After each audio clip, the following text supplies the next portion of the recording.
এই লেখাটি কারো জন্য নয়, শুধু নিজের উপলব্ধির জন্য। বৃষ্টি থেমে গেলে ছাতাটাকেও বোঝা মনে হয়। কালি ফুরিয়ে গেলে কলমটাও আবর্জনা ঝুড়িতে জমা হয়। বাসি হয়ে গেলে প্রয়োজনে দেয়া ফুলটাও পরদিন ডাস্টবিনে দেখা যায়।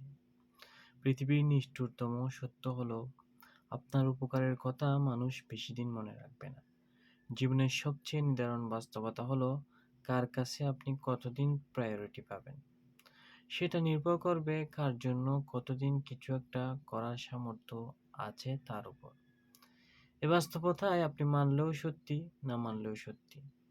আজ সকালে যে পত্রিকার দাম ১০ টাকা, একদিন পর সে একই পত্রিকার ১ কেজির দাম ১০ টাকা। ১,০০০ টাকা খরচ করে একাডেমিক লাইফে বছরের শুরুতে যে বইগুলো গুরুত্ব দিয়ে কিনেন, বছর শেষে সেই বইগুলো কেজি মাপে বিক্রি করেন। সময় ফুরিয়ে গেলে এভাবেই মূল্য কমতে থাকে সবার, সবকিছুর। আমরা আপাতমস্তক স্বার্থপর প্রাণী। ভিখারিকে ২ টাকা দেয়ার আগেও মানুষ চিন্তা করে কতটুকু পুণ্য অর্জন হবে। বিনা স্বার্থে কেউ ভিক্ষুককে ভিক্ষুও দেয় না।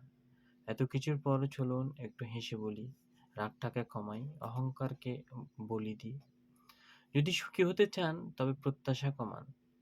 আপনি কার জন্য কিছু করে থাকলে সেটা চিরতরে ভুলে যান। কারণ সেটা যতদিন আপনি মনে রাখবেন ততদিন সেটা আপনাকে অহংকারী করে তুলবে। আবার কেউ যদি আপনার জন্য খুব ছোট কিছু করে থাকে তবে সেটা আজীবন মনে রাখবেন। কারণ এটা আপনাকে বিনয়ী ও কৃতজ্ঞতাবোধ সম্পন্ন করবে। একজন ভালো মানুষ হিসেবে বাঁচিয়ে রাখবে। আর এটাই হলো একজন প্রকৃত মানুষের জীবন আদর্শ।